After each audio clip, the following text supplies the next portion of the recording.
The wind that sweeps across the northern coasts of Europe has always carried with it the scent of salt and distance. Long before the rise of kingdoms, before maps had boundaries or names, that same wind moved over a shifting world of marsh and tide. The raw edge of what would one day be called Frisia. It was a place where land and sea refused to agree, where the earth was soft and uncertain, and where only those willing to listen to its changing moods could endure. In this quiet, unsettled landscape, the ancestors of the Frisians began to take root. Their story begins not with conquest or monument, but with adaptation, a slow, deliberate shaping of life in harmony with the water. Around 5 centuries before the birth of Christ, groups of Germanic peoples began to settle along this unpredictable coastline stretching from what is now the province of Zeeland and Friesland in the Netherlands to the Ems and Weser rivers in northwestern Germany. Theirs was not a land that offered easy hospitality. Salt marshes, mudflats, and shallow estuaries stretched endlessly to the horizon. Each tide could remake the world anew, washing away fields, reshaping islands, and reclaiming what had been wrestled from it only days before. To survive here was to learn humility before the elements. And so these early settlers began a dialogue with the sea, one that would continue for millennia. Archaeology reveals their story in layers of clay and peat, each stratum recording centuries of human resilience. These were the builders of the Terpen, artificial mounds of earth raised above the level of the flood.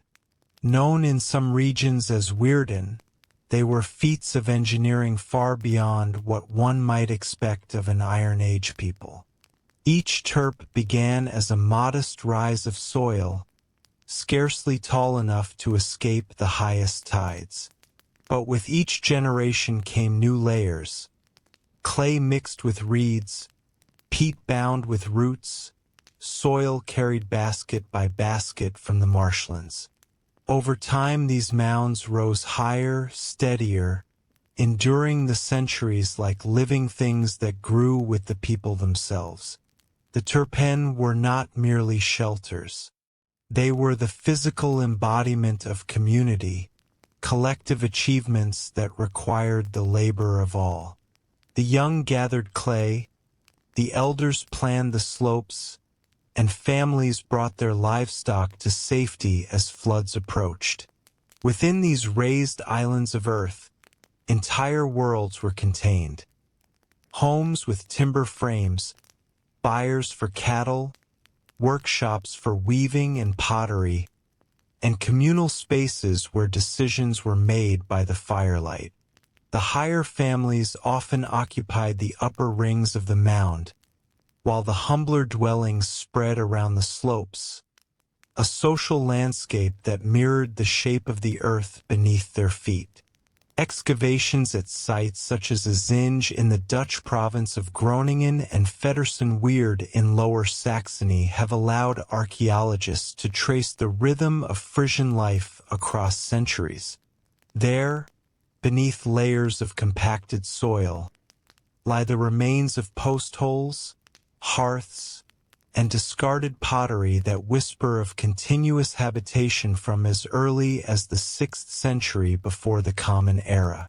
The Terpen grew not through deliberate design, but through repetition, each flood adding its own contribution, each generation rebuilding, reinforcing, and remembering. To build was to remember. To endure was to belong. The natural world shaped every aspect of Frisian existence. Fresh water was scarce, trapped between tides and salt. The seasons were measured by the movement of geese across the marshes, by the rhythm of fish migration, and by the unpredictable breathing of the tides. Life demanded flexibility. The Frisians did not impose order upon their world. They learned instead to move with its rhythm. When the floods came, they withdrew to the mounds. When the waters receded, they ventured into the plains to graze their cattle or cut peat for fuel. The landscape itself dictated the pace of their economy and the structure of their society. In these early centuries, the Frisian people began to speak a language of their own, the ancestor of what would one day be Old Frisian.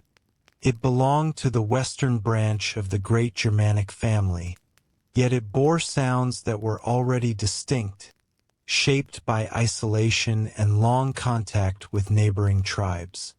Words describing the sea, the wind, the marsh, and the act of building with earth appear among the oldest layers of the language, suggesting that environmental intimacy was woven into their very speech. Linguists believe that by the 2nd century before Christ, the Frisian tongue had already begun to drift from its West Germanic relatives, a slow divergence that mirrored their physical separation behind the veil of water and mud. Cultural expression grew from necessity. The Frisians' artistry was bound to the materials of their environment: clay, bone, wood, and fiber. Their pottery, sturdy yet elegant, often bore incised geometric patterns, concentric rings, zigzags, and stylized wave motifs, perhaps a quiet homage to the world that surrounded them. Excavations reveal wide-mouthed jars for storing dairy, cooking pots blackened by smoke, and vessels used in ritual offerings. The patterns were not merely decoration but a shared visual language. Symbols passed from one generation to the next, binding communities across the windswept coast. Death, too, was shaped by the water. Burial sites were chosen with care, placed upon sandy elevations or within the driest sections of a terp. The dead were laid in wooden coffins or wrapped in woven cloth, sometimes accompanied by simple offerings: a knife, a comb, a piece of pottery. These modest gestures reveal a spiritual world that balanced practicality with reverence. The sea could take life without warning. Burial was both farewell and protection, an act of preserving identity against the eroding tide. The Frisians' economy was as diverse as their landscape. They herded cattle bred to endure the salt grasses of the marshes, fished the tidal flats with woven traps, and collected shellfish and salt. Their diet, reconstructed through bone analysis and plant remains, shows a dependence on dairy, fish, and grains grown on the higher, drier lands inland. Trade was modest but consistent.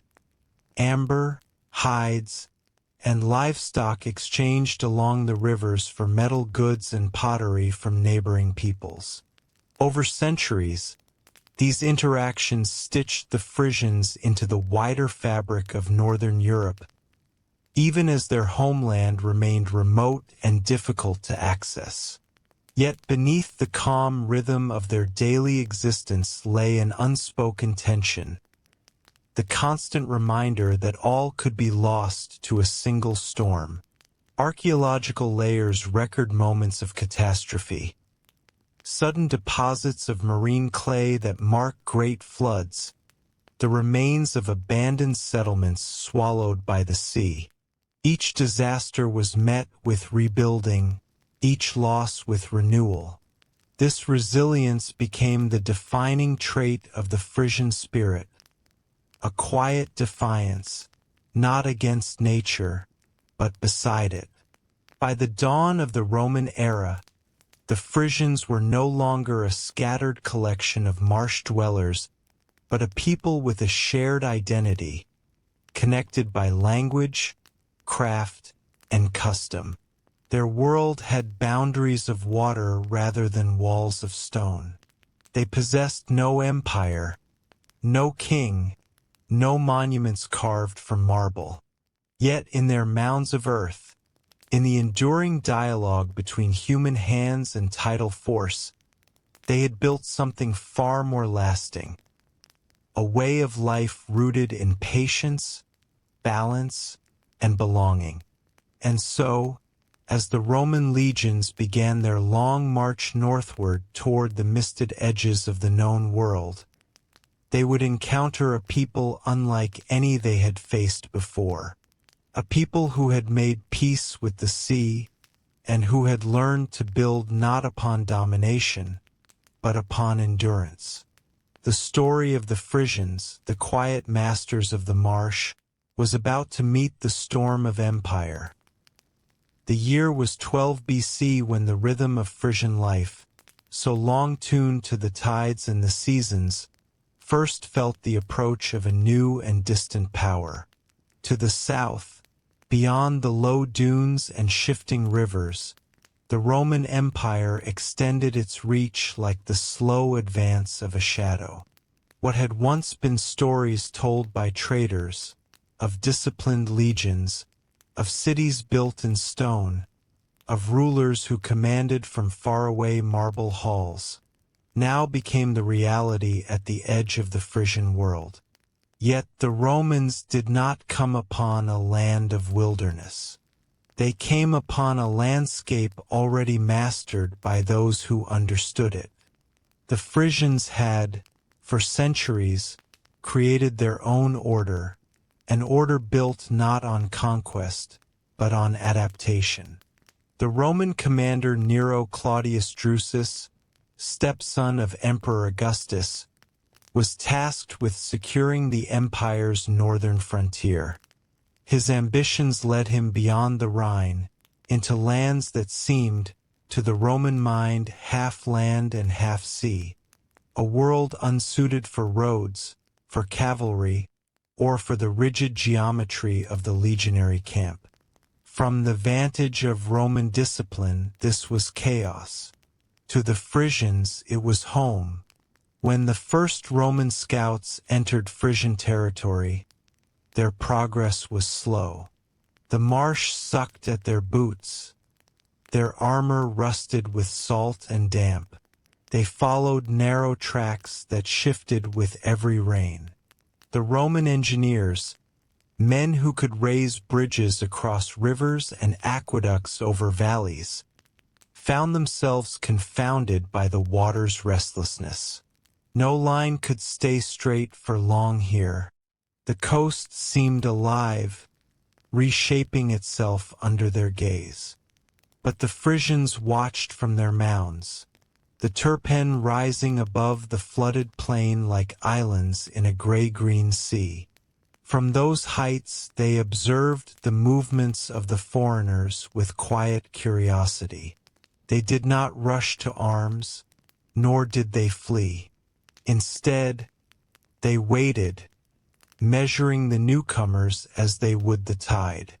Drusus soon recognized what others in his ranks did not, that the conquest of Frisia would not come through the sword, could only come through agreement. And so, in the years that followed, the Romans chose negotiation over destruction. A treaty was formed, pragmatic, balanced, and cautious. The Frisians would retain their autonomy and their way of life in exchange for tribute, cattle hides of fine quality, prized by the Roman military for their durability in armor and equipment. It was a gesture both symbolic and practical, the empire's hand extended, yet not clenched. This arrangement brought a strange peace. Roman traders arrived, their boats carefully navigating the inland channels. Coins bearing the faces of emperors began to circulate among the Frisians, not as a replacement for barter, but as tokens of distant connection. Some Frisian artisans even adopted Roman tools and techniques, forging new kinds of knives and jewelry that blended native designs with Mediterranean forms. Archaeological discoveries from sites like Feddersen Weird show Roman amphora fragments among Frisian pottery, remnants of wine and oil traded up the coast. These were not signs of submission, but of adaptation once again, the Frisians taking from Rome what was useful, leaving the rest to the tides. For several decades, this quiet coexistence endured. Roman administrators, content with steady tribute, rarely ventured deep into Frisian territory. The Terpen remained untouched, the marshes undisturbed. To the Romans, Frisia was a far northern edge, difficult to govern, yet valuable as a buffer against the more hostile tribes beyond. To the Frisians, Rome was a distant partner, a necessary but manageable presence. Life on the coast continued much as it had before. Herds of cattle still grazed the salt marshes. Fish traps still caught eels in the tidal creeks. Children still learned the rhythm of flood and ebb before they could walk across solid ground. The Terpen rose higher each generation, layered with the memories of peace as much as of hardship. The Roman world might have claimed vast lands in its maps, but the sea's boundaries still belonged to the Frisians. Yet empires, by their nature, are restless. In Rome, administrators and tax officials, removed by hundreds of miles from the realities of the northern marshes, began to view the Frisian arrangement not as a partnership but as an obligation unmet. They demanded greater tribute, standardized hides, precise quantities. They sought Roman order where only the rhythm of nature could truly rule. And so, by the time of Emperor Tiberius, this delicate balance began to tremble. The Romans did not understand that the Frisian economy could not be forced into a fixed schedule. Cattle could not be counted while the land was under water. Hides could not be prepared when storms delayed the herd's movement. But the tax collectors came nonetheless, with demands written on wax tablets, with the authority of empire behind them. The tension grew quietly, like the slow rising of a storm tide. Among the Frisians, frustration gave way to anger. The tribute, once symbolic, now threatened survival. Villages found their stores depleted, their herds reduced, their pride wounded. The elders spoke of Roman arrogance. The younger men spoke of resistance. Meetings were held in the longhouses at night, when the wind covered the sound of voices. Across the marshlands, alliances began to form among chieftains who had not spoken in years. They were not warriors by nature, yet the land itself had taught them the art of endurance, and when endurance was no longer enough, they would fight. The spark came in the year 28 AD. Roman officials, frustrated by what they saw as Frisian noncompliance, attempted to seize property as payment. In one village, a tax collector's men tried to take cattle from a chief's herd. The people resisted. A scuffle broke out, brief, violent, decisive. The Romans fell, their bodies left where the flood would take them. Word spread with the speed of the tide. From one terp to another, from the western marshes to the EMS estuary, the Frisians rose. This was no grand uprising with banners or declarations. It was a quiet revolt, born of necessity and pride. Villages closed their channels to Roman boats. Watchfires burned along the coast to signal allies. The Roman garrisons, isolated and uncertain, suddenly found themselves surrounded by a landscape that turned hostile with every tide. For the first time in their long history of conquest, the legions faced an enemy they could not see clearly. A people who fought not from fortresses or fields, but from the moving water itself. The Romans, unused to such warfare, struggled. Heavy armor and rigid formations failed in the sucking mud.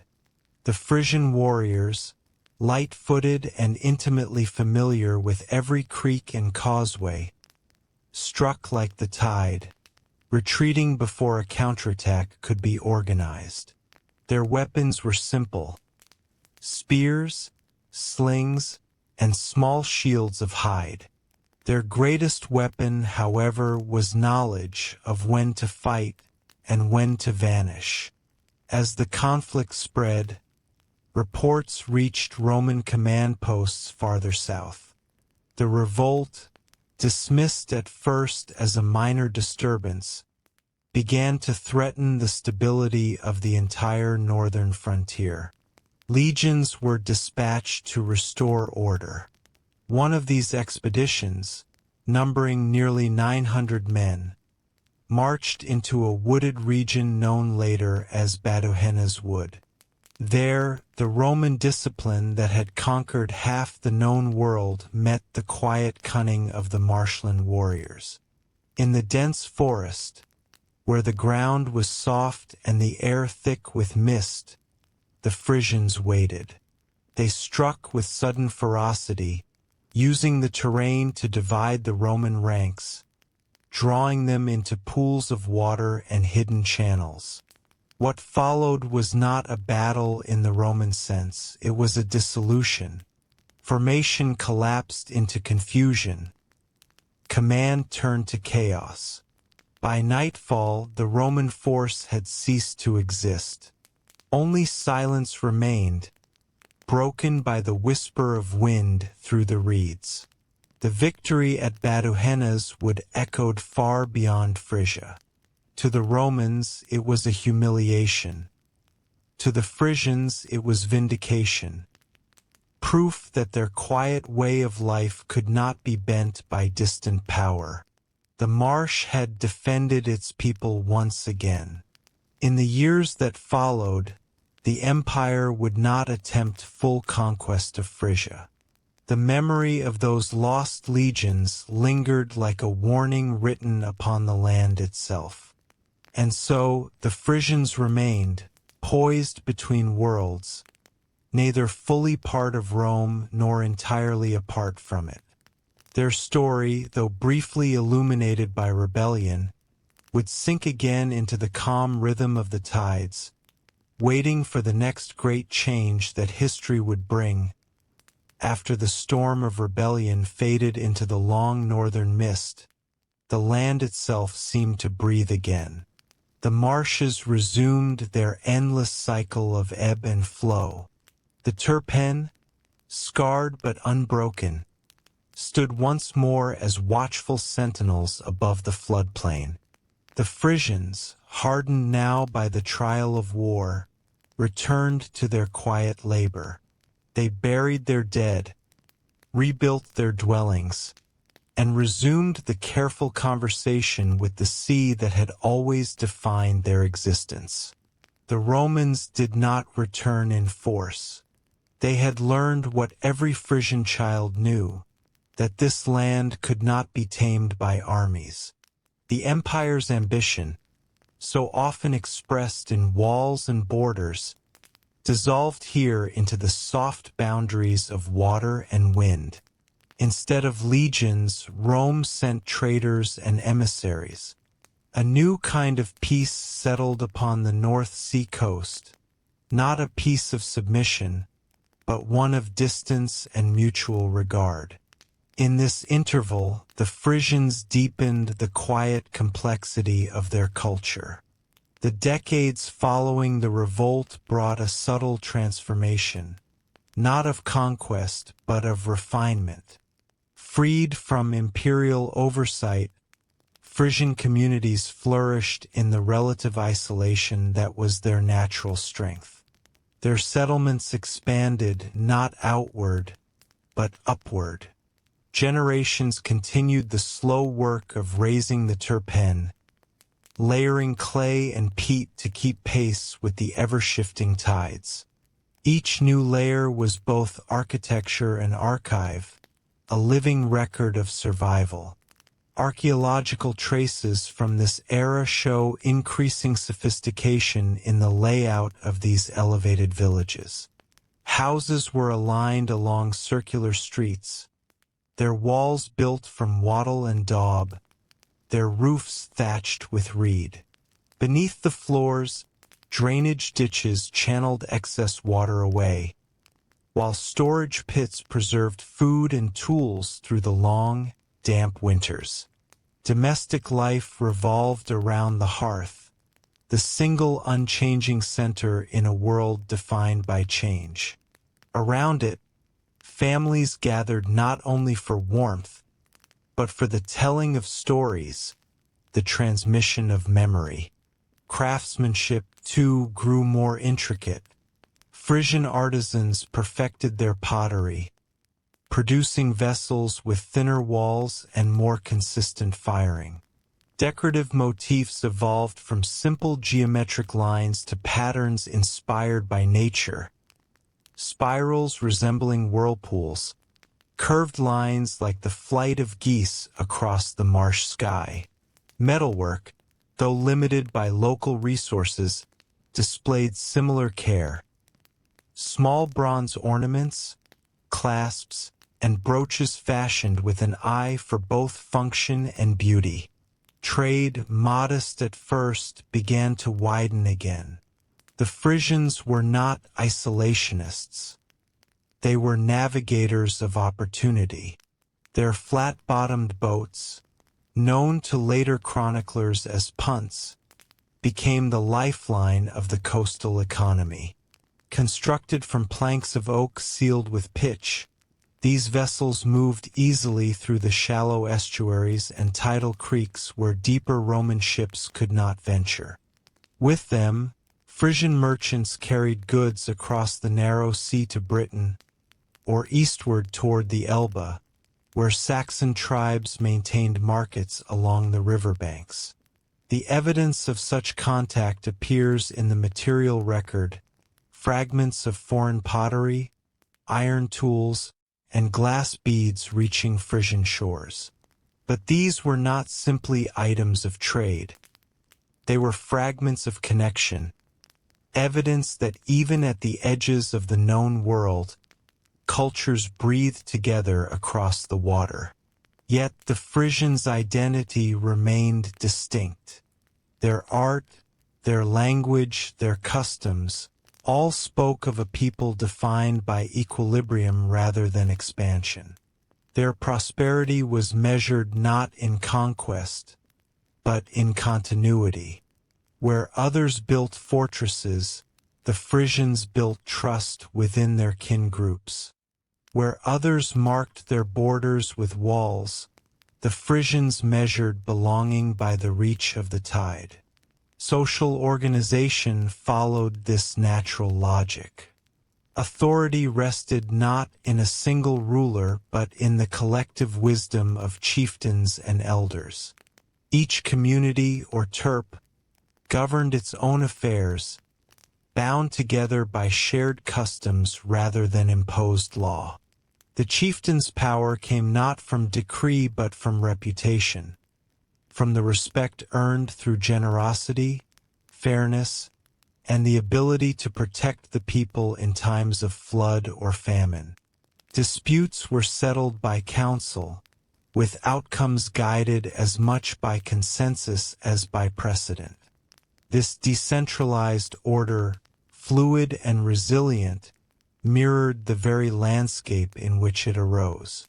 It was governance as geography, adaptable, flexible, and enduring, Religious life during this era reveals a world alive with spirits and sanctity woven into every aspect of existence. The Frisians saw divinity not in distant heavens, but in the tangible forces that surrounded them. The marsh, the wind, the animals, and the sea each possessed their own presence, demanding respect, gratitude, and caution. Offerings of grain, tools, and small carved figures have been found buried at the edges of water channels, placed perhaps to appease the unseen powers that governed the tides. Among these deities, one in particular seems to have held special reverence. A goddess later remembered as Baduhenna, the guardian of battle and protection. The forest where the Romans met their end bore her name, a reminder that the Frisians understood war not as glory but as consequence, the final storm in the cycle of endurance. As the 1st century after Christ unfolded, a subtle change began to ripple across the Frisian world. To the south, Rome's influence persisted indirectly through trade and diplomacy, yet the empire's attention was turning elsewhere. Internal strife and external pressures gradually drew its legions away from the northern frontiers.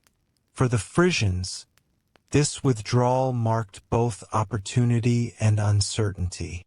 The buffer that had once separated them from more aggressive neighbors began to dissolve.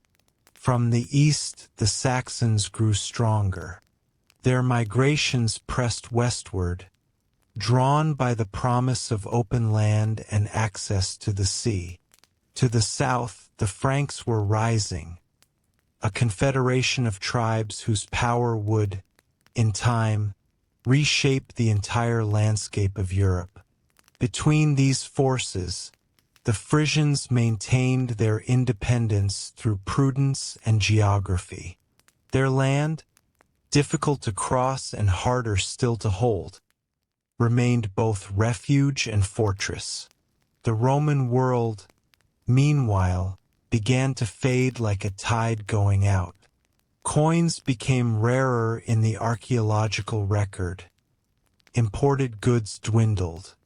In their place, local craft once more dominated the material culture of the coast. The Frisians seemed to turn inward again, relying on their own systems of exchange, their own artistry, their own rhythms. Yet even as imperial power receded, its faint echoes remained. Roman glass beads were worn as amulets. Roman words lingered in the Frisian tongue.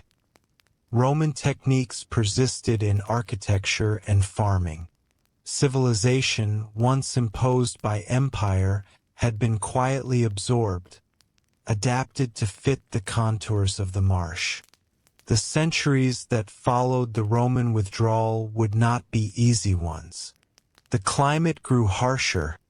Storms increased in frequency. The North Sea, forever restless, reclaimed stretches of land once thought secure.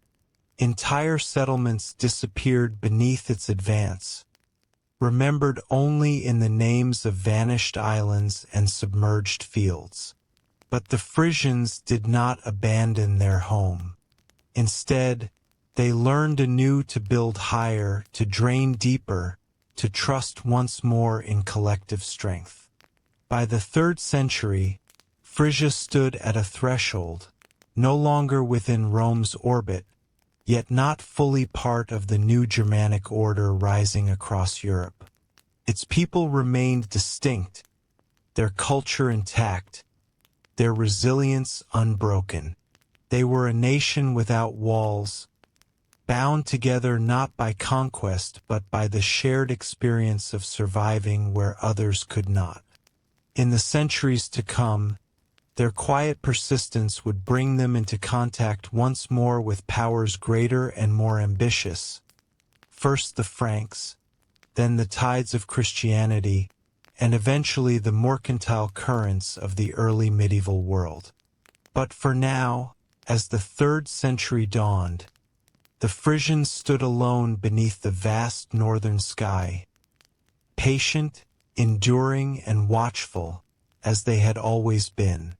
The sea continued to breathe against the shore, and the mounds stood firm.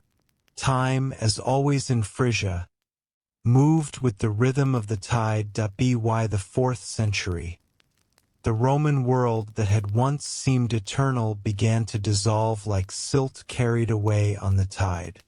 Across Europe, old orders broke apart, and new peoples began to move. To the south, the legions withdrew behind the Rhine. To the east, the Saxons and Angles pressed toward the sea. The great equilibrium of the continent had shifted, and once again, the Frisians found themselves at the edge of change. Neither conquered nor conquering, but enduring. For the Frisians, the fall of Rome was less an event than a fading. Their northern horizon remained untouched by the empire's crumbling grandeur. Yet its echoes still reached them in subtle ways. Traders from the south still ventured up the river routes, bearing remnants of Roman craft, bronze brooches, glassware, the occasional coin, items that had already passed through many hands. These objects, now divorced from their original world, became part of Frisian life, absorbed as naturally as driftwood into a shoreline.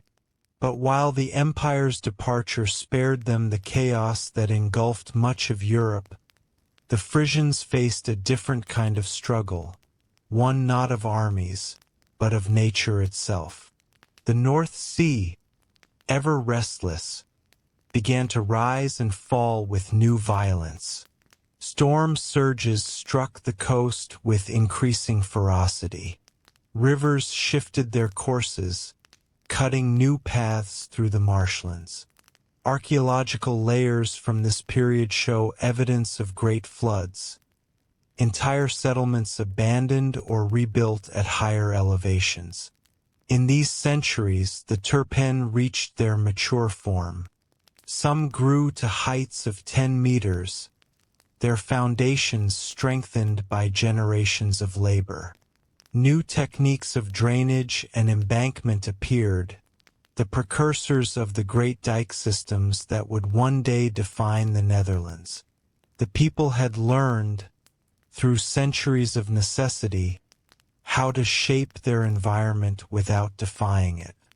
The mounds, the ditches, the reed-covered roofs, all were part of a single conversation between human endurance and natural force.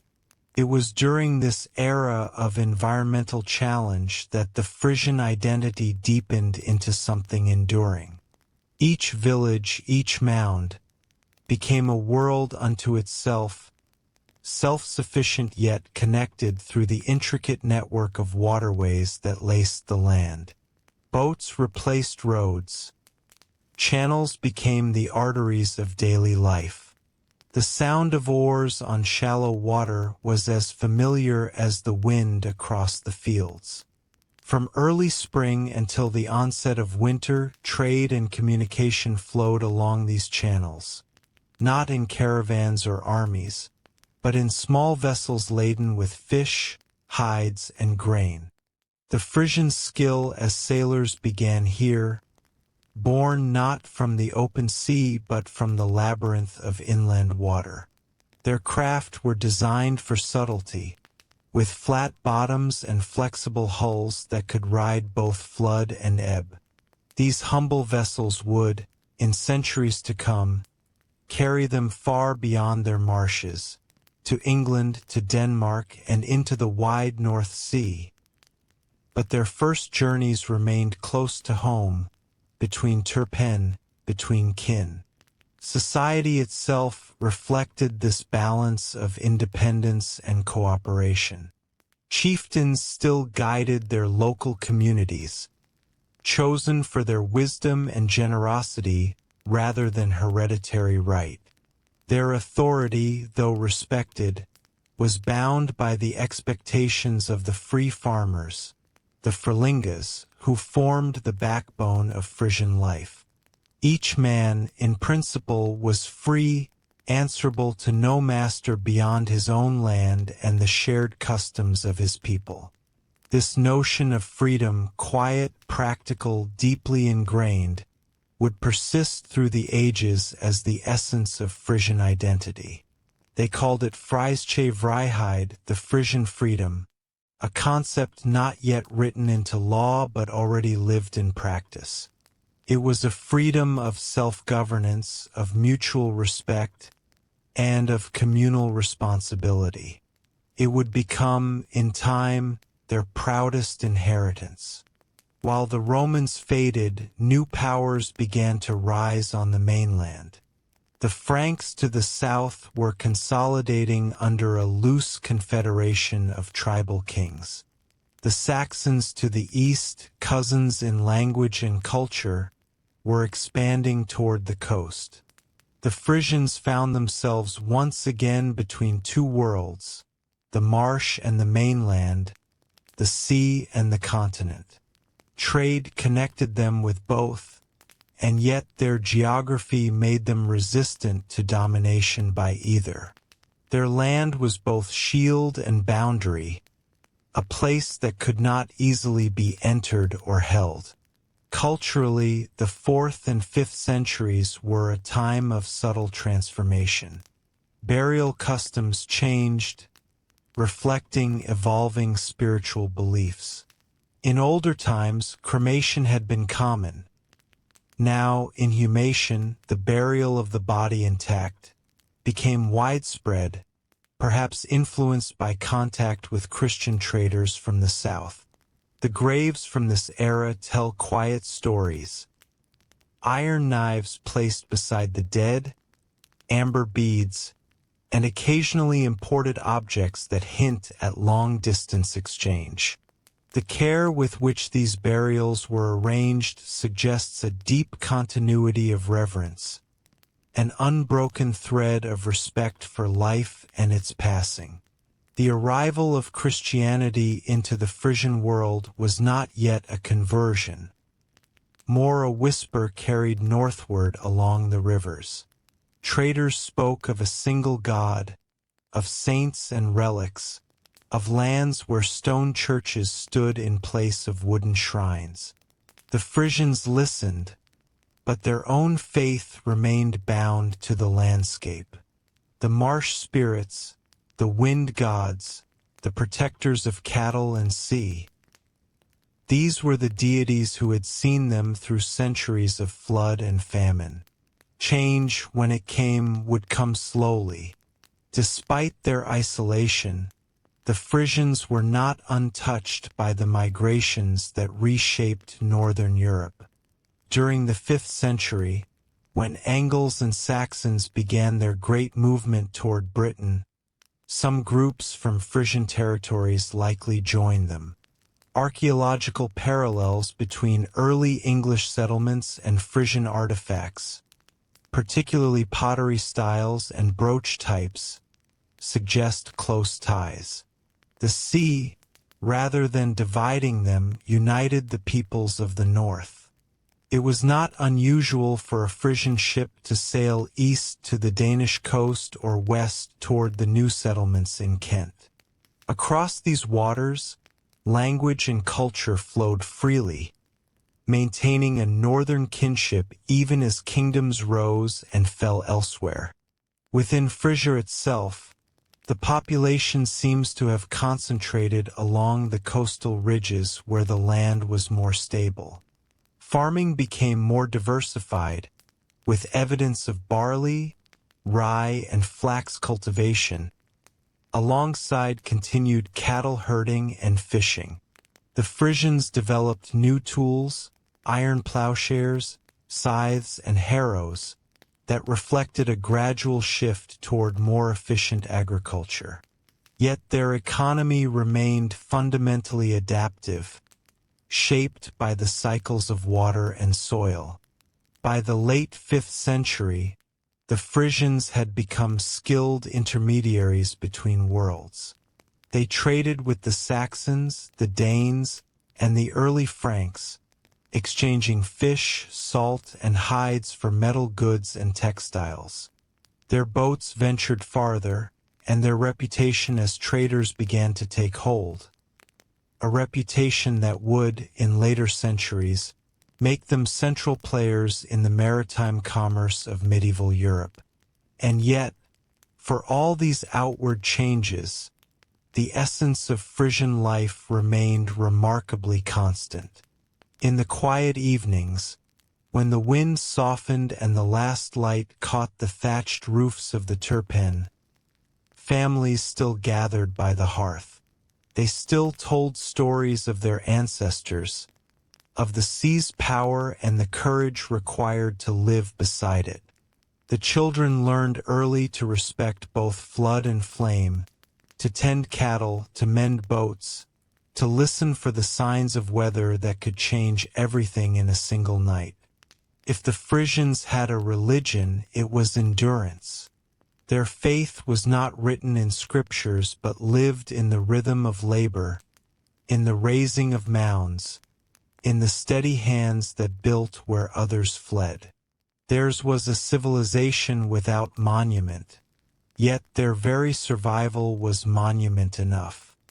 As Europe descended into what later generations would call the Dark Ages, the Frisians kept their light alive, small but steady, along the edge of the sea.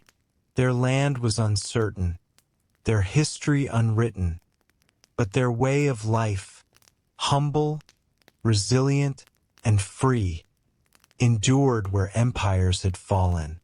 And in the centuries to come, that quiet persistence would bring them face to face with the rising power of the Franks. A meeting that would once again test whether the spirit of the marsh could withstand the will of kings. The dawn of the 6th century rose quietly over the northern marshes.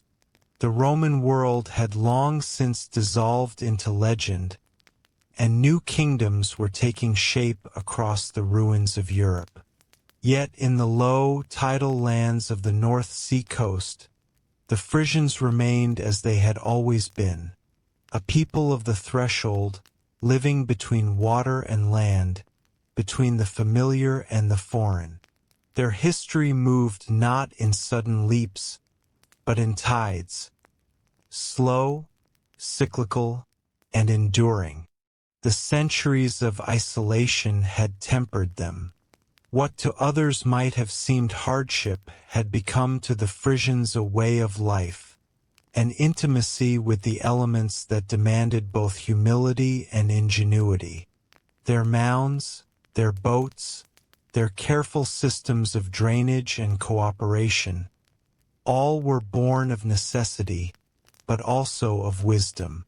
They had learned to survive without kings, without walls, and without armies, relying instead on trust, skill, and the quiet authority of elders. Still, the world beyond their marshes was changing.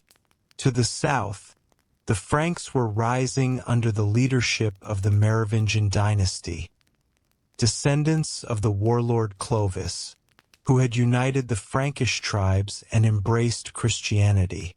The Frankish realm expanded outward in every direction, absorbing smaller peoples into its growing dominion. The Rhine, once a boundary between empires, was becoming a river of conquest.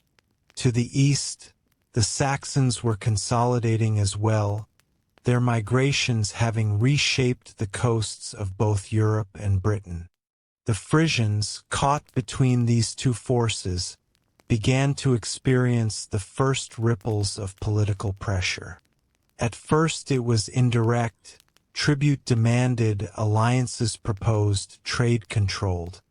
But the Frisians, who had no central ruler, responded as they always had, locally, pragmatically, and with a fierce attachment to their autonomy. The archaeological record of this period reveals a society both prosperous and self-assured. New trading centers emerged along the coast. Early prototypes of towns such as Dorstad and Medemblik, where local craft met distant commerce. These settlements grew around harbors and river mouths, where the Frisians could meet Frankish merchants without yielding their independence. Coins from Gaul and England have been found in these places, evidence of a trade network that extended far beyond their marshy homeland. The goods exchanged were modest but vital. Salt, fish, wool, and hides flowing southward. Wine, glass, and fine cloth returning north. The Frisian salt was particularly prized, harvested by burning peat saturated with seawater, leaving crystalline deposits of pure mineral. This trade in salt, known as zoutwinning, became the quiet foundation of their economy. It was laborious, delicate work, but it sustained entire communities. The sea, once an adversary, was now their greatest ally. Frisian sailors learned to read its moods as one might read a familiar face. They sailed not by compass but by memory, of currents, stars, and the shapes of distant shores. Their vessels grew sturdier, capable of longer voyages, and their reputation as navigators spread across the North Sea world. When English chronicles later spoke of Frisian ships in their ports, it was with a mixture of admiration and unease. Inland, life remained governed by the rhythm of the seasons. The Frisians tended cattle on the higher pastures during the summer and brought them to the shelter of the mounds in winter. They cultivated barley and rye, flax for weaving, and hemp for rope.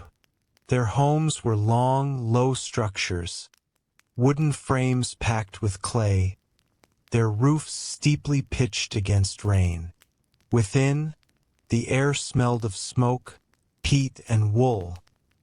The light, when it entered through narrow openings, fell softly on woven mats and carved wooden tools. Family and kinship continued to form the bedrock of Frisian society. Each sip, a lineage group, traced its descent through generations, maintaining both honor and obligation.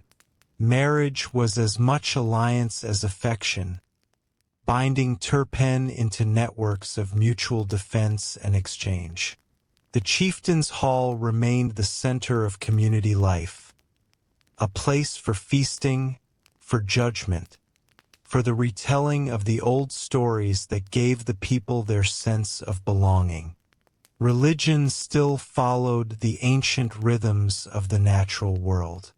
The Frisians revered the forces that sustained them, the sun, the wind, the fertile earth, and the vast, inscrutable sea. Sacred groves dotted the higher ground. Offerings of tools and ornaments were still cast into the water. The gods of the Frisians shared kinship with those of their Saxon and Scandinavian neighbors, Woden, Donner, and Freya among them. Yet even these deities seemed, in the Frisian imagination, quieter, more woven into the landscape than the fierce war gods of the mainland. Theirs was a spirituality of balance, not conquest, a belief that harmony with the natural order was the truest form of strength. By the middle of the 6th century, this way of life came increasingly into contact with the expanding Frankish realm. Frankish kings, seeking control of the northern trade routes, began to view Frisia not as a distant frontier but as a gateway to the sea. They sent envoys demanding allegiance, and when diplomacy failed, they sent soldiers. The Frisians resisted not through open war, but through evasion, retreating into the marshes, refusing battle on foreign terms. The terrain itself defended them. Armies could not march where the ground sank beneath their feet. For the Franks, the coastal lands were both tantalizing and treacherous. Several attempts at subjugation faltered, and for a time, Frisia remained effectively independent, governed by its own customs. Yet the pressure grew. The Merovingians were not merely warriors. They were missionaries. With them came priests and monks, men who carried not swords but scripture.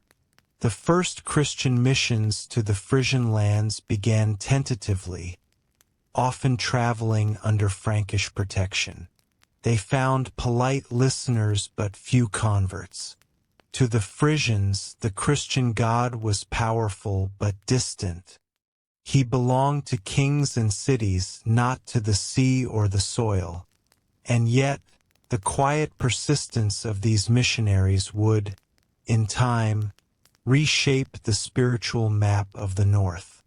The tension between faith and freedom, between empire and autonomy, marked the beginning of a new chapter in Frisian history. For the first time, the Frisians were drawn into the larger political currents of Europe. Their traders sailed to the ports of Francia and Britain. Their chieftains dealt with kings. Their land became a frontier in the long contest between pagan North and Christian South. But even as the outside world pressed in, the core of Frisian life endured unchanged. The people still measured their days by the tides and the seasons, still gathered on the mounds that had protected their ancestors. Their independence was not an ideology but an inheritance, born of the sea, confirmed by survival. On stormy nights, when the wind swept across the marshes and waves pounded the distant dunes, the Frisians would gather by their hearths and speak in low tones of the sea's power and the gods' favor. They believed, as their forebears had, that every storm was both threat and blessing, that destruction and renewal were inseparable. Theirs was a faith deeper than any creed, the conviction that as long as they stood together upon their mounds, the land would hold, and the tide would, in time, recede. Soon, however, their mounds would cast longer shadows, as the Franks returned not only with soldiers and priests, but with kings who sought to claim the coast itself. And in that encounter between freedom and empire, between the ancient gods and the new, the Frisians would once again be called to defend not only their land, but the very spirit that defined them. The 7th century dawned with mist over the tidal flats, a quiet veil that blurred the horizon where sea met land. Beneath that shifting boundary, a new age was taking shape, though the Frisians could not yet name it. The world beyond their marshlands was gathering momentum. Kings and bishops, empires and creeds, all pressing outward like the advancing tide. For the Frisians, the centuries of quiet autonomy were drawing toward a fateful convergence with the ambitions of the South. By now, the Frankish world had grown more intricate. The Merovingian dynasty, though still powerful in name, was beginning to splinter under the weight of internal rivalries and the growing authority of regional dukes and mayors of the palace. Yet, in their fragmentation, the Franks remained relentless in one ambition: control of the northern trade routes that connected the Rhineland to the sea. The estuaries of the Meuse, the Scheldt, and the EMS were arteries of wealth, and at their mouth lay Frisia. To the Frisians, commerce was life. Their trading posts had become the pulse of the coastal world, with markets that thrived where river and sea converged. Chief among these was Dorstad, a settlement that would soon rise to prominence as one of the greatest ports of early medieval Europe. Though situated near the boundary between Frankish and Frisian spheres, it was, for a time, unmistakably Frisian in character. Archaeological layers reveal warehouses filled with imported wine amphorae, Byzantine glass, Frankish jewelry, and English cloth. From Frisia flowed not only salt and hides, but also amber, fish oil, and finely woven woolens that reached as far as the Rhineland and the British Isles. The merchants of Dorstad were pragmatic men, speaking many tongues, Old Frisian, Frankish, Latin, and the northern dialects of seafaring traders. Their measure of loyalty was not to kings or creeds, but to wind and market. This spirit of enterprise became both the Frisians' strength and their vulnerability. For the Franks, the economic power of the Frisian ports was intolerable if left beyond imperial reach. The stage was set for confrontation, not yet of conquest but of influence. The instrument of that influence would not be solely the sword, but the cross. Around the year 690, the first great missionary arrived on Frisian shores. Willibrord, an English monk trained in Ireland and sent by the Frankish Church to evangelize the northern pagans.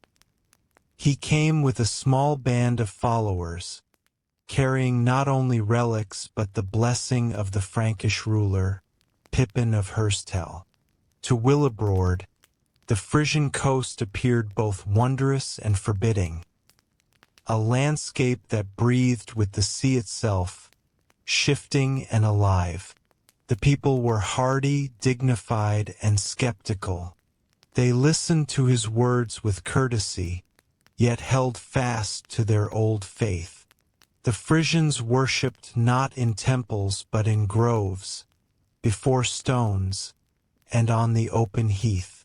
Their gods were immanent, present in wind and wave, in the creak of ships and the cry of seabirds. They honored them not out of fear but out of recognition. To renounce these gods, as Willibrord asked, was to unmake the very relationship that sustained their world. Still, some among the chieftains saw opportunity in the stranger's message. Religion and politics were inseparable. To align with the Christian faith was to align with the Franks, whose power was undeniable. Willibrord found his earliest ally in Algisel, a Frisian ruler of the southern coast who allowed the missionary to establish a church near Utrecht. Yet beyond his domain ruled another, Radbod, king of the Frisians, whose name would echo in history as both defender and symbol of their independence. Radbod was a leader in the ancient mold, chosen by consensus of the Sip, bound by obligation to his people. He ruled not from palaces but from halls upon the Terpen, surrounded by his kin and counselors. His authority rested not on divine right but on the enduring trust between chieftain and clan. When Willibrord's mission spread northward, Radbod watched with wary patience. To him, conversion was not a matter of faith but sovereignty. To accept baptism under Frankish auspices would be to yield to their dominion. The tension between Radbod and the Franks deepened into open conflict. Around 695, Pippin's armies pushed into the lower Rhine region, seizing Dorstad and forcing Radbod into uneasy retreat. Willibrord, now consecrated as bishop, established his see at Utrecht under Frankish protection. The Frisians, displaced and embittered, struck back in waves, raids that swept across the reclaimed territory whenever Frankish garrisons withdrew. The chronicles of the time, written by monks, depict Radbod as a stubborn pagan, defying the will of God. Yet beneath the rhetoric of the victors lies another truth. He stood for a vision of the world that the Franks could neither comprehend nor tolerate, a world without kings anointed by bishops, without walls separating the sacred from the natural. His defiance was not ignorance. It was resistance.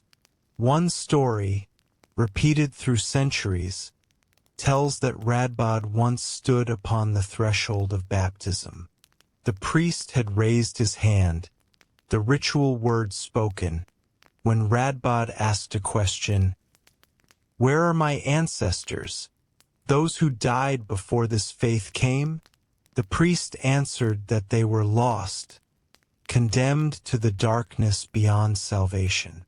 Radbod withdrew his foot from the water and said quietly, "Then I will join them." Whether or not the tale is literal, it captures the essence of his conviction. To be Frisian was to belong to the land, to the lineage, to the memory of those who came before. No promise of heaven could outweigh that bond. Radbod's final years were marked by renewed warfare.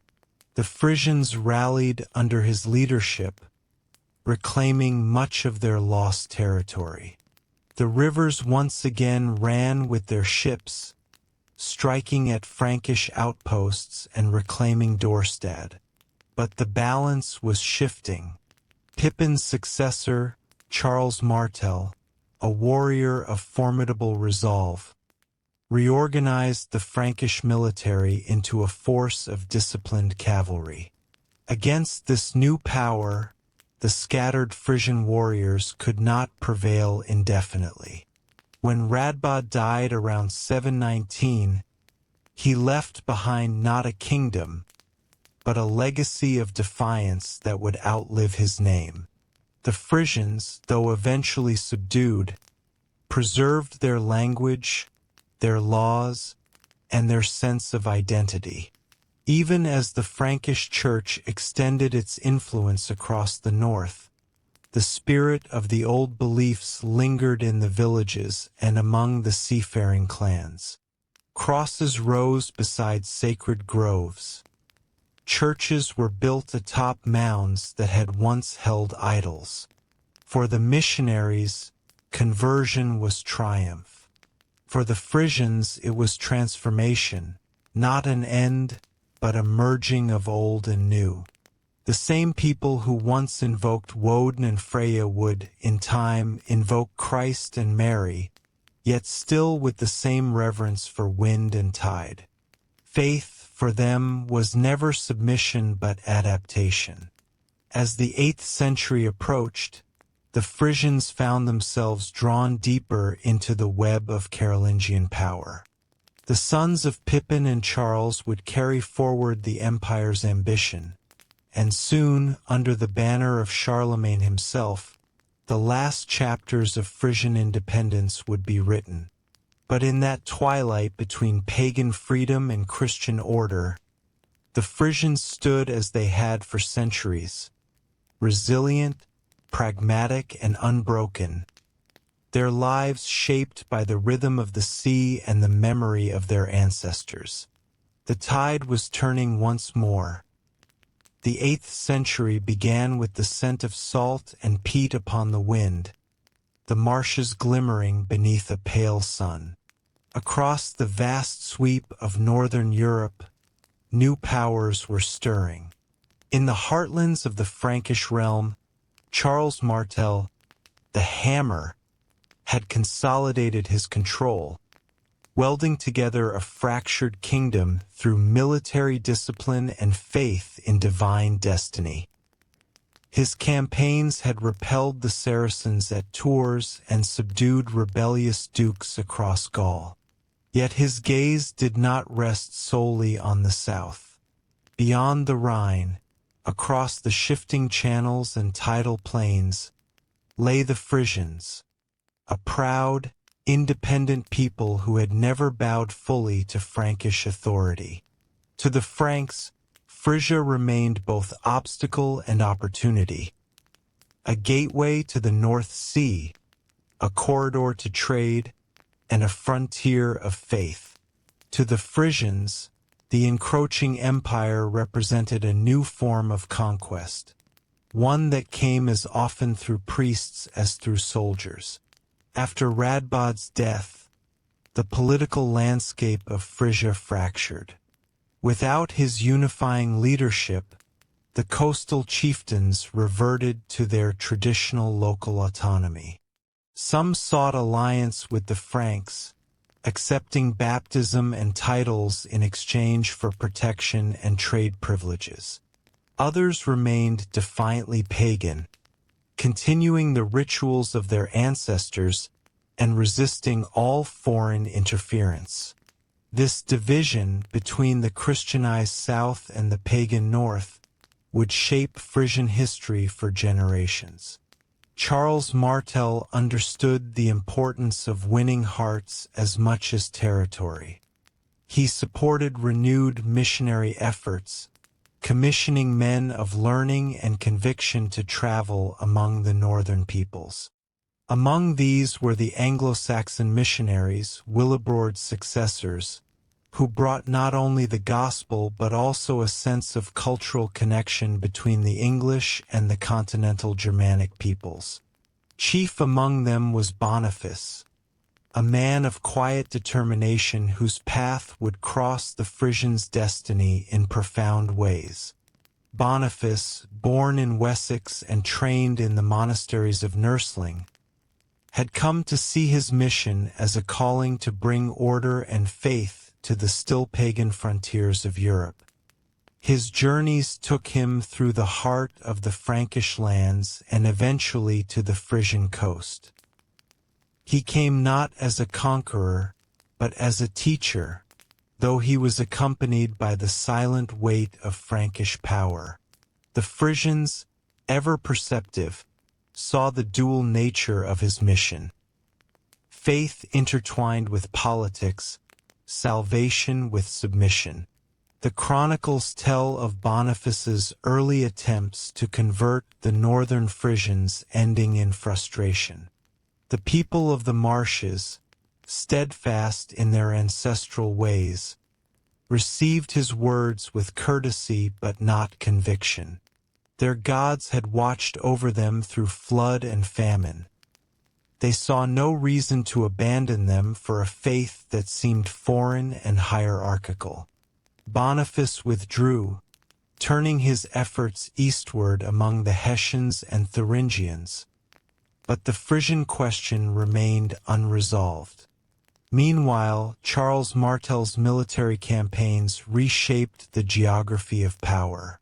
In 734, the Frankish army launched a decisive campaign into western Frisia, following years of raids and skirmishes. The chroniclers record a great battle near the Bourne River, close to the present-day city of Sneek. There, the Frisians, under the leadership of Papo, a chieftain of the old pagan tradition, assembled their forces upon the higher ground, surrounded by marsh and channel. They fought not in formation, as the Franks did, but with the agility born of their landscape, light-armed, swift, striking from the reeds and retreating into water. For days the battle ebbed like the tide. Yet the Franks, with their disciplined infantry and heavy cavalry, gradually pressed the Frisians back. When Papo fell in combat, pierced by Frankish spears, the resistance crumbled. The southern Frisian lands were subdued, and Charles Martel claimed victory. The Battle of the Boyne marked the end of large-scale Frisian independence in the south. Frankish control extended to the Zuiderzee, and Christian bishops were installed in Utrecht and along the lower rivers. Yet the northern provinces, the region of East Frisia and the coastal islands, remained beyond the empire's grasp. There, the old ways endured, protected by distance, by water, and by the enduring spirit of the people. The aftermath of conquest brought profound transformation.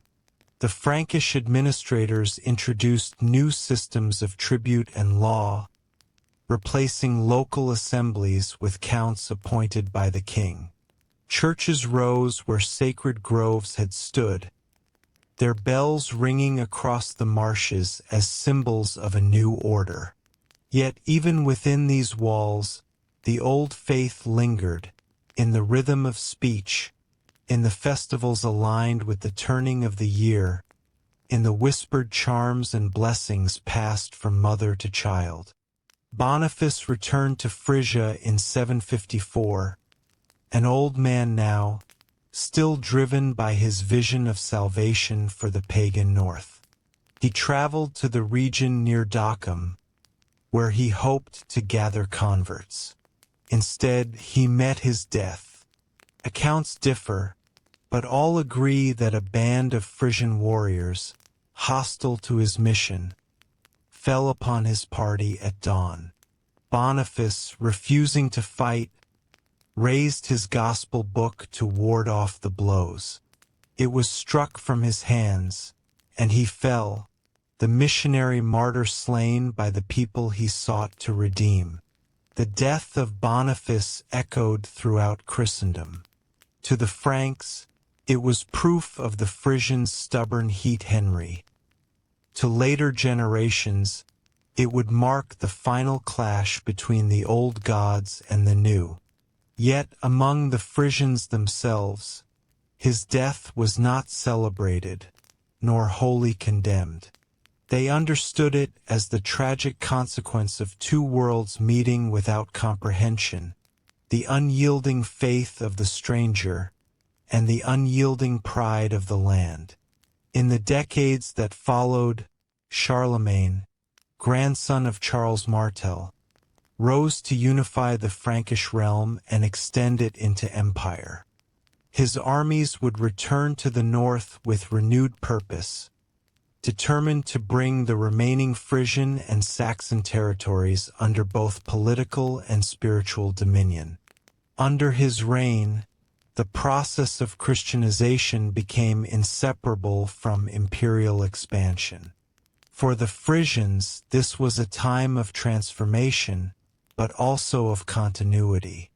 Even as churches spread along the coast, the communal traditions that defined their identity, free assemblies, local law, and collective land stewardship, endured. Their sense of belonging remained rooted in the Terpen, the mounds that had outlasted empires and storms alike. To the Frisians, freedom was not rebellion but existence itself, inherited from the ancestors and entrusted to the generations yet unborn. By the close of the 8th century, Frisia had become a frontier not of resistance, but of synthesis, a place where pagan and Christian, local and imperial, sea and land met in fragile equilibrium. The empire could command tribute and build churches, but it could not erase the quiet, enduring independence that lived in the hearts of the people. And as the tides continued their eternal motion, the Frisians adapted once more, as they always had, to the changing world, standing between elements, between powers, between ages. The dawn of the 9th century came quietly to the marshlands of the North Sea. The tides continued their timeless rhythm, but above them, the order of Europe had changed. Charlemagne now ruled as emperor, not merely king of the Franks, but sovereign of a realm that claimed to revive the ancient mantle of Rome. His empire stretched from the Pyrenees to the Elbe, from the North Sea to the Alps. It was a world bound together by Latin law, Christian faith, and the promise of divine order. And at its northern edge, where land dissolved into sea, lay Frisia, both subject and anomaly. Charlemagne's rule brought to the Frisians a paradox of peace. The empire's armies had subdued the last strongholds of paganism, and the bishops of the north declared the land converted. Yet conversion in Frisia was seldom absolute. Beneath the surface of outward conformity lay older loyalties, to kin, to land, and to the unseen powers of the world. The Frisians, practical as ever, accepted baptism as they had once accepted tribute, as a necessity of survival, not a surrender of spirit. Imperial administration reached the coastal regions with measured steps. Charlemagne divided his realm into counties and dioceses, appointing counts to oversee justice and bishops to guide the soul. In Utrecht, the Church of St. Martin became the center of the Frisian mission, its priests writing in Latin, its bells echoing across the lowlands. The emperor's messengers, the Missi Dominici, traveled through the region to ensure that laws were kept and taxes collected. Yet their authority faded as soon as the ground turned soft beneath their horses' hooves. Beyond the riverbanks, the people still gathered in their open-air assemblies, speaking their own tongue and settling disputes according to the Lex Frisianum, the Frisian law. This law, recorded under Charlemagne's reign, stands as a rare testament to a culture negotiating its place within empire. It codified ancient customs into written form, ensuring their survival even as the Carolingian administrators sought to impose uniformity.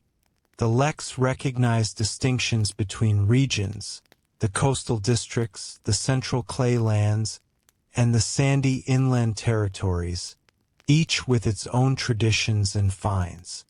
Its spirit was pragmatic, its tone restrained. Where the imperial codes invoked divine authority, the Frisian law spoke instead of balance. Between injury and recompense, crime and compensation, freedom and responsibility. The Frisians prized their freedom above all else, not in the abstract sense later centuries would attach to the word, but as a living social principle. A Frisian was free because he owed allegiance only to his kin and to the law of his people. There were no serfs in the old sense, no lords who held dominion over land by divine right. Even under Charlemagne's vast empire, this distinction remained. The emperor recognized the value of Frisian loyalty in the north. Their ships, their seafaring skill, their willingness to defend the coast. In exchange, he allowed them a degree of self-governance that few other provinces retained. The empire, however, brought more than governance. It brought connection. Frisian merchants now traded under imperial protection, their ships sailing freely between Dorstad, Quentavik, and London. The North Sea became an inland waterway of the Carolingian world, alive with commerce and cultural exchange. From the south came wine, oil, and ornate metalwork. From the north went fish, wool, amber, and fine textiles. The Frisians became known not merely as traders, but as carriers, men who linked distant ports and carried messages, goods, and news between realms. To the empire, they were invaluable. To themselves, they remained distinct. Yet beneath this calm prosperity, shadows gathered on the horizon. The empire's unity was fragile, sustained as much by Charlemagne's personal authority as by any lasting structure. His campaigns had drained resources, and his reforms, though grand in vision, rested on the fragile cooperation of local powers. When he died in 814, the empire passed to his son, Louis the Pious, a devout and earnest man, but one less suited to the harsh necessities of rule. The balance between imperial ambition and local autonomy began to waver. For the Frisians, this shifting order manifested first in trade. Dorstad, the jewel of the Frisian coast, grew rich beyond measure. Warehouses lined the riverbanks, filled with goods from every corner of the empire. But wealth breeds envy. Raiders began to appear along the coast, first in rumor, then in flame. They came from across the sea, from the rugged fjords of Scandinavia. The Northmen, whom others would later call Vikings. The first recorded Viking attack on Frisia occurred in 810, even before Charlemagne's death. A fleet of ships struck the coastal settlements with precision and speed, seizing goods and vanishing before imperial forces could respond. The Frisians, experienced sailors themselves, recognized the skill and daring of these invaders. To some, they were foes. To others, potential allies in trade or even in rebellion against distant rulers. Throughout the 820s and 830s, the raids intensified. Dorstad was sacked multiple times, its wealth too great a temptation for the sea rovers. The Frankish Empire, weakened by civil wars among Charlemagne's heirs, could offer little protection. The Frisians, as they had so often before, found themselves left to their own defenses, raising wooden palisades, fortifying their Terpen, and relying on local militias to repel the swift northern ships. Some settlements were abandoned, others adapted, building watchtowers and refuge mounds that could withstand sudden attack. Paradoxically, these same dangers also wove Frisia deeper into the northern world. Trade did not cease. It changed. The Frisians began to act as intermediaries between the Carolingian markets and the Scandinavian traders. Norse silver, coins from Arabic lands, and finely crafted weapons began to appear in Frisian hoards, buried for safety and never reclaimed. The line between commerce and piracy blurred. Some Frisian chieftains allied with Viking leaders, offering safe harbor in exchange for spoils or trade advantages. Others stood firm against them, defending both faith and livelihood. The church in Utrecht lamented these divided loyalties, describing the Frisians as a people ever restless, drawn both to the cross and to the sword.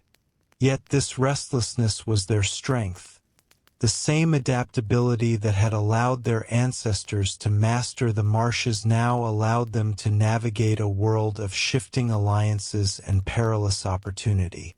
By mid-century, the Viking threat became a constant fact of life. Coastal monasteries fell silent. Trade routes faltered. The once great port of Dorstad declined, its river silting, its warehouses burned. The imperial messengers ceased to come. Frisia, long a peripheral province of empire, drifted again into semi-independence, governed by its own chieftains, bound together by necessity and memory. In this twilight, the Frisians rediscovered their old resilience. They rebuilt, not on grand Roman lines, but in the modest, enduring manner of their forebears, with earth and timber, with cooperation and patience. The empire might rise and fall, but the land, the low, breathing land of mud and tide, endured, and with it the people. As the century drew to a close, new forces gathered in the north. The Danes established kingdoms across the sea.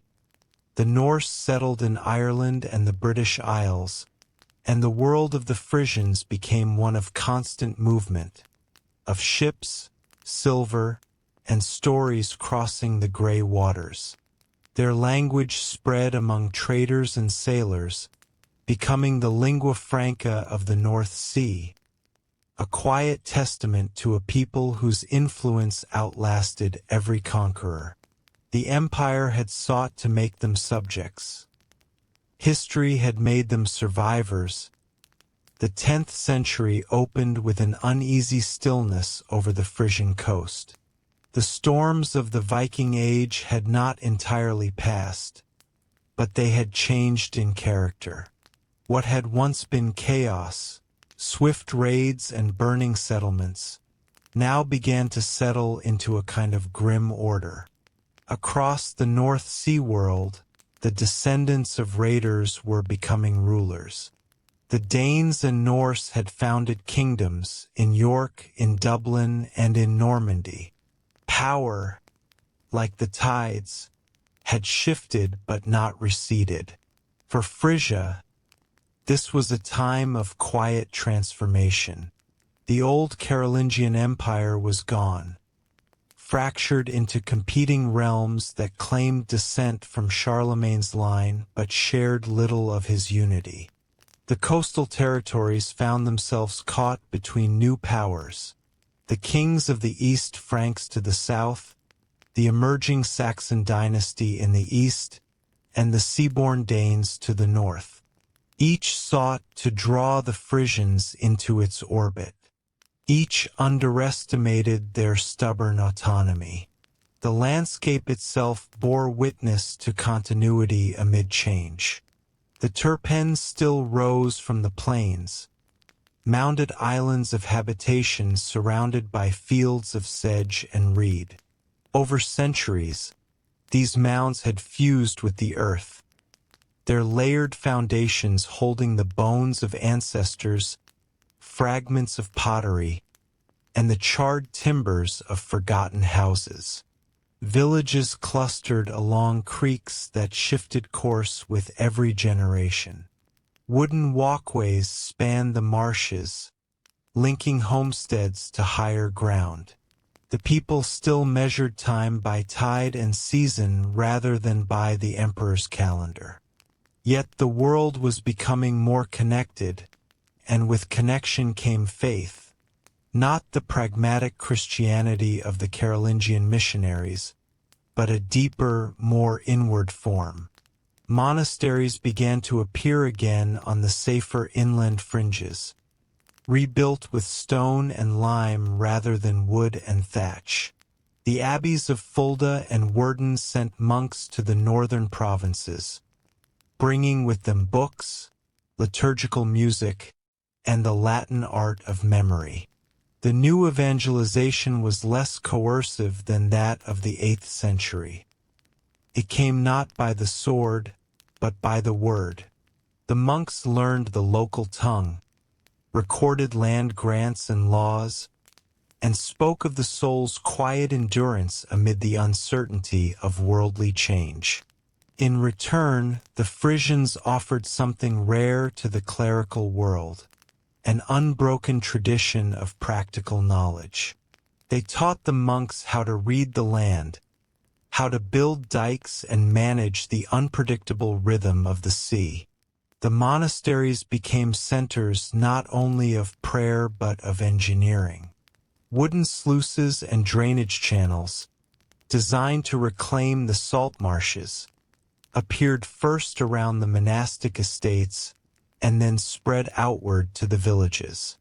This technology, humble, collective, born of necessity, marked the beginning of what would, centuries later, define the Dutch landscape. Political power during this century lay in flux.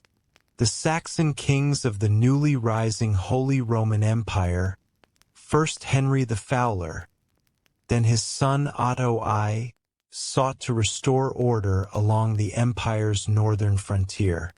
Otto, crowned emperor in 962, looked upon Frisia with both strategic and economic interest. Control of the coastal trade routes meant wealth, and wealth meant influence. Yet imperial authority here was tenuous, mediated through local chieftains who ruled by consent rather than decree. These potentes frisonum, as imperial records call them, governed through assemblies held on open ground, where disputes were resolved before all free men of the district. Their authority rested not on noble blood, but on reputation and the ability to command loyalty in times of danger. This system, informal, collective, rooted in mutual obligation, baffled imperial officials accustomed to feudal hierarchy. Yet it proved remarkably stable. In times of flood or invasion, communities rallied to repair embankments, rebuild homes, and share resources. The Upstalboom, a great oak tree near Auric, in East Frisia, became the symbolic meeting place of these local leaders. There, under open sky, they reaffirmed their mutual rights and responsibilities, swearing to defend their freedoms as long as wind blows and water flows. The words would echo through Frisian history for centuries. Trade revived once more under this fragile equilibrium. Frisian merchants sailed to England, now under Danish rule, and to the burgeoning markets of Scandinavia. Their ships, broader and sturdier than before, with square sails and high prows, carried wool, fish, timber, and salt. In return came silver, iron, and fine crafts. The North Sea had become not a barrier but a web, and the Frisians stood at its center. Their language, still intelligible to English and Saxon alike, remained the speech of harbors and markets, the quiet grammar of exchange. Cultural life followed the currents of trade. Craftsmen adapted foreign designs, combining Scandinavian interlace with Carolingian geometry in metalwork and wood carving.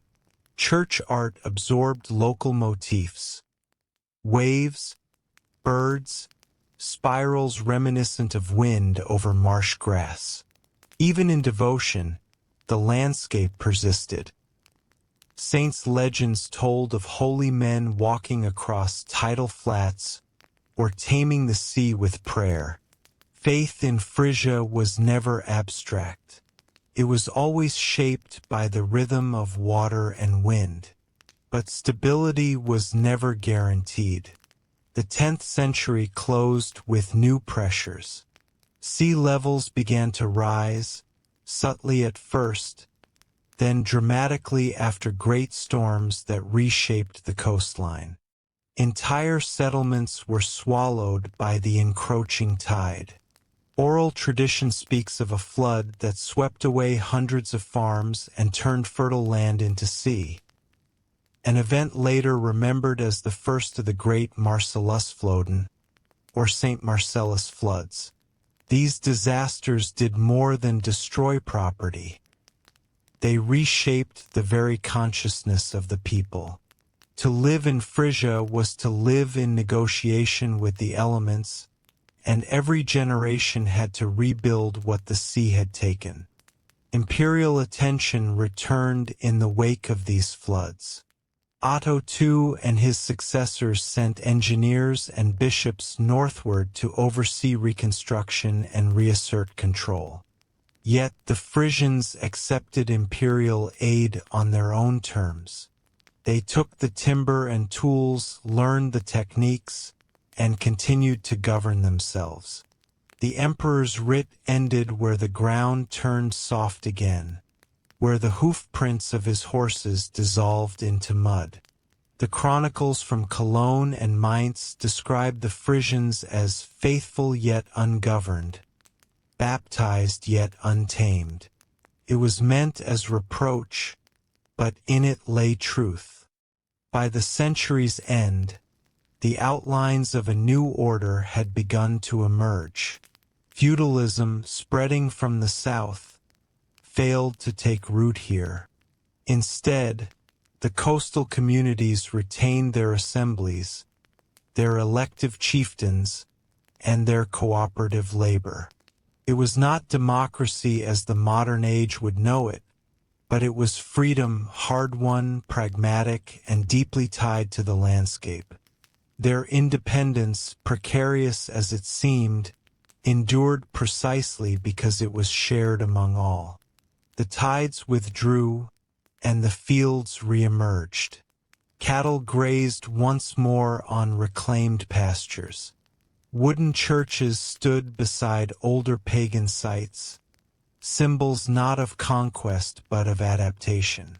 From the Terpen one could see, on a clear evening, the faint glow of watchfires along the dikes, small beacons against the vastness of sea and sky. They marked not borders, but belonging.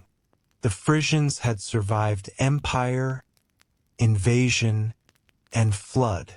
What lay ahead, the growing reach of commerce, the coming of cities, the long dance with the sea, would demand of them the same patience, resilience, and quiet strength that had defined their story from the beginning. To be why the 11th century, the Frisian coast had transformed into a region of remarkable economic vitality.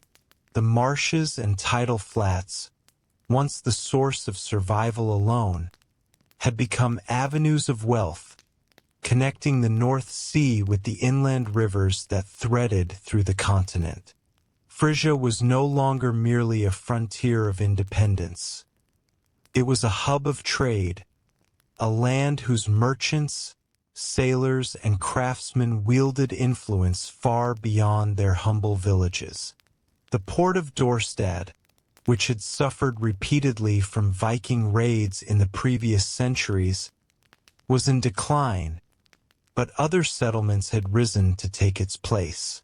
Harlingen, Stavern, and later cities such as Groningen and Leeuwarden emerged along the coast and rivers, their growth reflecting both the entrepreneurial spirit of the Frisians and the strategic position of their homeland. These towns were centers not of imperial power, but of Frisian initiative, free communities united by commerce, bound by customary law, and defended by collective militias. The period saw the formal codification of Frisian legal traditions. The Upstalboom Assemblies, already established in the previous centuries, became the foundation for a regional system of justice. Free men gathered under the symbolic oak to hear disputes, deliberate on punishments, and confirm rights and privileges. The Lex Frisianum, initially recorded under Carolingian influence, evolved into a living document, adjusted over generations to reflect the needs of trade, maritime activity, and communal life. Laws addressed everything from inheritance and property boundaries to the regulation of salt works, dike construction, and river navigation. The Frisians prided themselves on these legal assemblies, which reinforced social cohesion and protected communal freedoms from encroaching powers. Trade networks flourished during this period, stretching from the British Isles to the Rhineland and Scandinavia. Frisian merchants became intermediaries, facilitating the exchange of silver, cloth, spices, timber, and fish. Salt remained a cornerstone of the economy, harvested from the shallow coastal pans that reflected the sun in dazzling brilliance. The Frisians' maritime technology advanced as well. Flat-bottomed ships and shallow draft punts allowed navigation in tidal flats and river deltas inaccessible to larger vessels. Skilled sailors could move between the islands and mainland with speed and stealth, maintaining both commercial dominance and strategic advantage. Alongside economic development, the Christianization of Frisia advanced steadily, though it remained uneven. Coastal regions, influenced by earlier missionary activity, were largely Christian, while more remote inland settlements retained traces of older beliefs, often integrated subtly into daily life. Festivals celebrated saints, yet also marked seasonal rhythms of planting and harvest, fishing and livestock tending. The blending of faith and tradition created a cultural tapestry unique to Frisia. Spiritual devotion intertwined seamlessly with practical knowledge and local identity. The 11th century also saw the emergence of Frisian chieftains as powerful regional figures. These leaders exercised authority not through feudal hierarchy, but by reputation, wealth, and the ability to command loyalty in times of need. Prominent families controlled key trade routes, dike networks, and ports, while the Upstalboom Assemblies provided oversight to prevent absolute power from consolidating. This balance of autonomy and cooperative governance became a defining feature of Frisian society. Conflict persisted, however. The growing reach of the Holy Roman Empire, particularly under emperors such as Henry III, brought periodic intervention in Frisian affairs. Imperial forces sought to assert influence through taxation, judicial oversight, or the appointment of loyal counts. The Frisians, adept at negotiation and resistance alike, navigated these pressures with remarkable skill. They paid tribute when necessary, accepted bishops for legitimacy, but maintained a degree of self-governance unparalleled in other European regions. Their reputation for independence spread, earning them both respect and envy among neighboring powers. Cultural life blossomed alongside economic and political growth. Frisian artisans produced pottery, metalwork, and wood carvings that reflected both local traditions and the influence of broader European styles. Geometric patterns, wave motifs, and depictions of birds and fish adorned domestic items, while religious artifacts incorporated symbols bridging pagan heritage and Christian iconography. Literacy, though limited to the clergy and elite merchants, expanded through monastic schools and the copying of legal and religious texts. Maritime skill and civic organization converged during times of threat. Raids from the North Sea, though diminished since the Viking Age, continued sporadically, necessitating vigilance and cooperative defense. Communities maintained watchtowers and fortified mounds, and militias trained in both land and water warfare. The lessons of centuries, from Roman incursions to Viking raids, had been embedded in Frisian strategy. A combination of resilience, adaptability, and intimate knowledge of terrain. By the close of the 11th century, Frisia had achieved a remarkable equilibrium. Its people were at once participants in European trade networks, defenders of their own lands, and keepers of traditions that span centuries. The Terpen, the rivers, the tidal flats, and the mounds remained central to their identity, symbols of a culture shaped by both necessity and ingenuity. Here, in this delicate intersection of land, water, and community, the Frisians had forged a way of life that was enduring, self-sufficient, and quietly powerful. This era, the age of trade and law, laid the foundation for Frisia's subsequent centuries, a time in which freedom, commerce, and adaptation would continue to define the people of the North Sea coast. Their resilience, honed through floods, invasions, and shifting empires, ensured that even as Europe transformed, the spirit of Frisia would persist, flowing like the tides that had always shaped its shores. The 12th century dawned over the Frisian lands with quiet promise, though the world beyond the North Sea had grown turbulent. Across Europe, monarchies were consolidating, cities rising, and crusades stirring distant lands. Yet in Frisia, the rhythm of life remained governed as it always had been, by tide, season, and the consensus of the free. The people of the marshes and islands carried on with their age-old practices: fishing, cattle tending, salt production, and trade, while their ports hummed with the comings and goings of merchants from England, Denmark, and the Rhineland. The port towns, now firmly established, became centers of both commerce and civic identity. Stavern and Harlingen, and further inland towns like Leeuwarden and Groningen, developed markets where goods were exchanged, debts recorded, and disputes adjudicated. The Upstalboom Assemblies continued to serve as forums of law and diplomacy. These gatherings, though informal by imperial standards, were highly structured, with elected spokesmen representing the various districts, a council of elders presiding over proceedings, and rituals reinforcing communal cohesion. Here, free men resolved property disputes, regulated river tolls, and maintained oversight of dikes and canals. The assemblies exemplified the Frisian principle of shared responsibility. Freedom was inseparable from participation.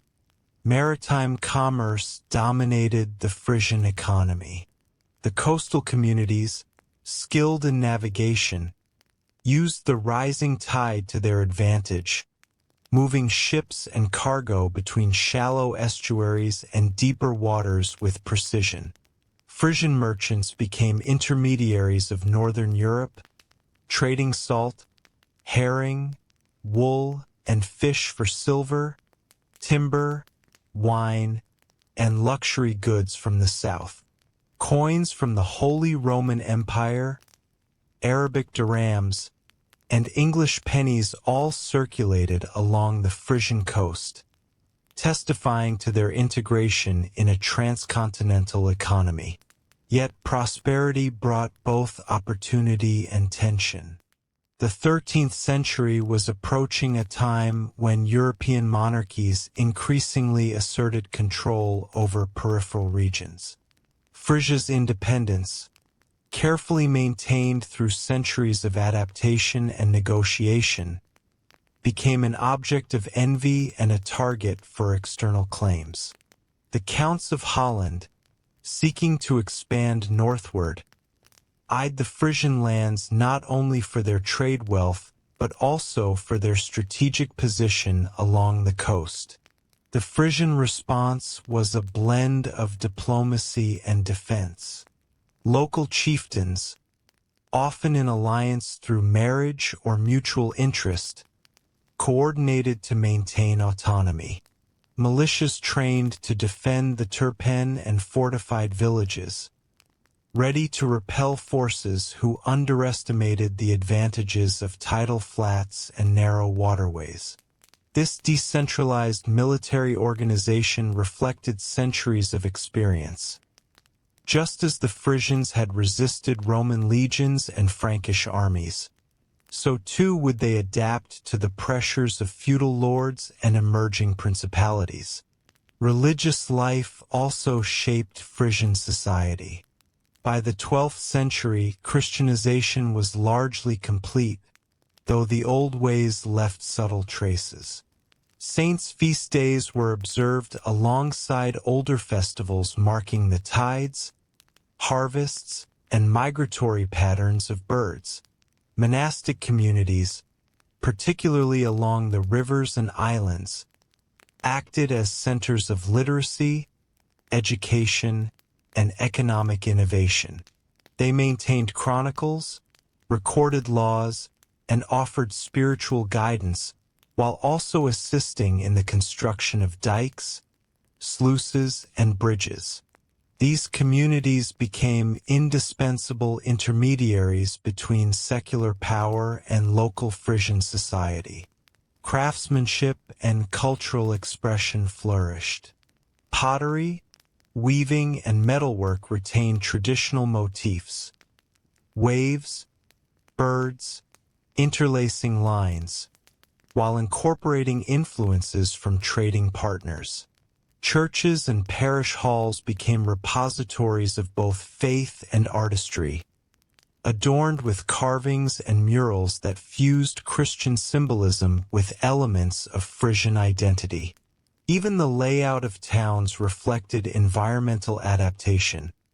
Homes built on elevated mounds, canals channeling both commerce and drainage, and watchtowers strategically placed to observe both sea and land.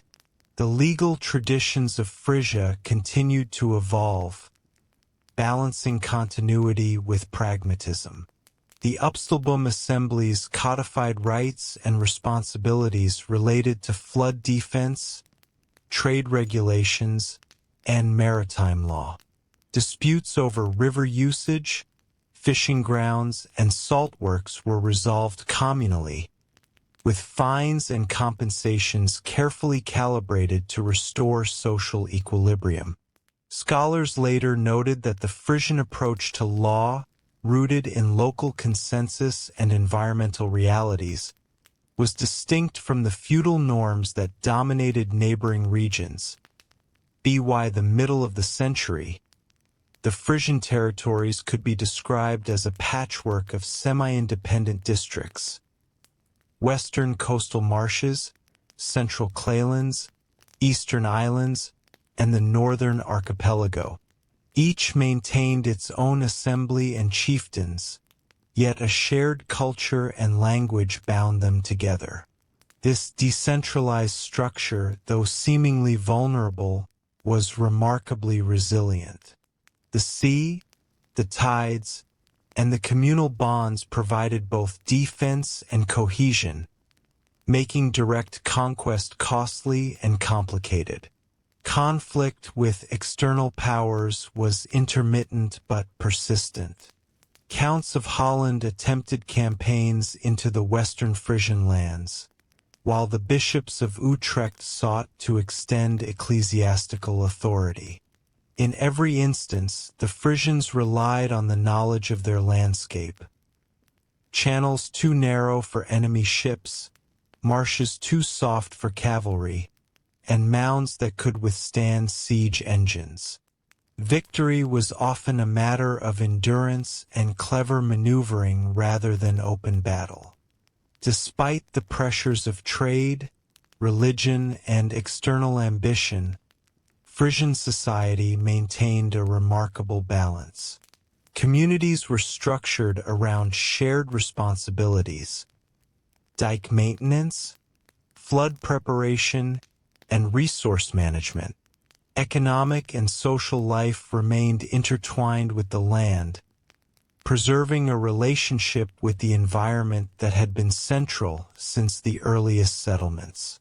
The Frisian identity, forged in centuries of adaptation, resistance, and negotiation, endured. By the end of the 12th century, the stage was set for Frisia to enter a period of heightened political prominence. Its maritime skill, legal sophistication, and cultural cohesion would allow the region to play a central role in the North Sea world. The people who once carved their homes from the tidal flats and built mounds to defy floods were now part of a network of towns and ports, a maritime republic of sorts, poised to face the new challenges of the high medieval period. As the 13th century unfolded, Frisia entered a period that blended prosperity, autonomy, and challenge, the culmination of centuries of adaptation. The land itself remained the defining force. Tidal flats and marshes, rivers and creeks, fertile claylands and sandy isles, each shaped the rhythms of life. The people who inhabited it were equally shaped by those rhythms. A culture formed from necessity, resilience, and ingenuity, persisting in a world of shifting empires and rising powers. The political landscape of Frisia at this time was a mosaic of semi-independent regions. Western Frisia, along the coast, remained largely autonomous, governed by assemblies and local chieftains. The eastern islands and the northern archipelago were similarly free, though occasionally threatened by incursions from the Counts of Holland, Bishops of Utrecht, or ambitious lords seeking control over the North Sea trade. These pressures were not merely military, they were economic and administrative as well. The Frisians had wealth, and their control of shipping lanes, ports, and salt works made them vital to the commerce of northern Europe. Yet it was their maritime skill that remained most decisive. Frisian ships, built for shallow waters and tidal navigation, allowed communities to remain connected despite natural obstacles and external threats. Fishing fleets plied the seas, trade vessels carried goods to England, Denmark, and the Rhineland, and flat-bottomed punts allowed rapid communication between islands and mainland settlements. The sea, which had once been a source of peril, was now a medium of influence and survival.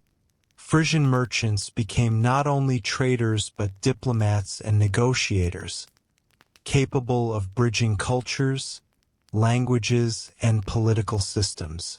Cultural life during this era was rich and distinctive. Churches and monasteries remained centers of learning and art, preserving religious and secular knowledge alike. Pottery, metalwork, and woodcraft flourished, often reflecting the environmental motifs so central to Frisian identity. Waves, birds, reeds, and geometric designs that echoed tidal patterns. Manuscripts were copied and preserved, sometimes adorned with intricate illuminations blending Christian iconography and local symbolism. Festivals combined religious observance with seasonal markers. The harvest, the return of migratory birds, the ebb and flow of the tides, maintaining continuity with ancestral traditions. Legal and social institutions continued to define Frisian society. The Upstalboom assemblies had matured into a sophisticated form of governance, capable of resolving disputes, regulating trade, and coordinating collective defense. Laws governed land use, river access, and flood management, while also enforcing social norms and mediating between free men and chieftains. This decentralized, communal structure proved remarkably resilient, allowing Frisia to maintain freedom in a region increasingly dominated by feudal hierarchies.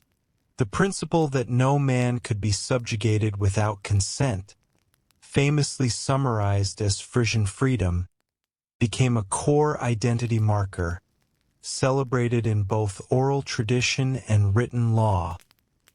Despite their autonomy, the Frisians were not isolated. Trade, diplomacy, and cultural exchange ensured constant contact with the broader European world. Flemish merchants brought textiles and wine. English traders exchanged salt and fish for silver and goods. Scandinavian connections persisted through both commerce and familial ties. The Frisian language served as a vehicle for trade and communication, carrying not only words but the memory of generations who had navigated the tides and marshes with skill and patience.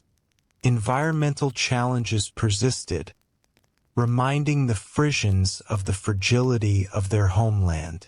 Storm surges and floods periodically reshaped the coastline, swallowing fields, mounds, and settlements. Yet with each disaster, communities responded with ingenuity. Dikes were repaired, Terpen rebuilt, and water management improved. Knowledge of tidal cycles, soil composition, and hydrology, accumulated over centuries, was applied collectively, a testament to both practicality and cultural memory. The period also witnessed tensions with external powers.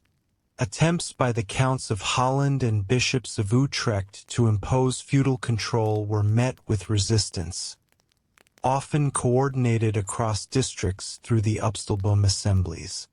Military engagements, though intermittent, were carefully planned, relying on knowledge of marshes, rivers, and tidal flats to offset the advantages of heavier, better-equipped forces. Frisian strategy remained subtle. Avoid direct confrontation when possible, strike swiftly and retreat into terrain inaccessible to enemies, and leverage both communal solidarity and maritime mobility. By the mid-13th century, the consolidation of Frisia's identity was complete. Political autonomy, economic strength, legal sophistication, and cultural continuity had coalesced into a distinctive society. The myths of the past, Roman encounters, Frankish campaigns, Viking raids, were not forgotten, but integrated into a narrative of endurance and adaptation. Frisian communities understood themselves as heirs to centuries of survival, innovation, and negotiation with both land and sea. The end of the century found Frisia poised between tradition and transformation.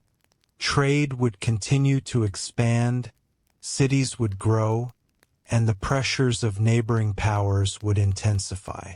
Yet the foundations laid over a millennium, the Terpen, the Assemblies, the maritime expertise, the communal laws, and the rhythms of daily life, ensured that the Frisian spirit endured. Freedom, in its most practical and enduring form, remained central. The freedom to govern collectively, to navigate the waters and marshes, to preserve heritage while engaging with the wider world. As night fell over the coastal villages, the wind carried the scent of brine and peat, the sound of gulls calling across channels, and the distant clatter of hammers on wood. Fires glimmered atop Terpen, children played along dikes, and merchants whispered plans for the next journey across the sea. The tides continued their eternal motion, indifferent yet intimate. And through it all, the Frisians stood resilient, a people shaped by water and wind, by history and hardship, by a profound understanding of their place between land and sea, past and future. Thus, after centuries of adaptation, struggle, and innovation, Frisia endured, not as a conquered province or a fleeting empire outpost, but as a living testament to the ingenuity and steadfastness of its people. The story of the Frisians is, above all, a story of survival, of freedom, and of the quiet, enduring dialogue between human society and the natural world.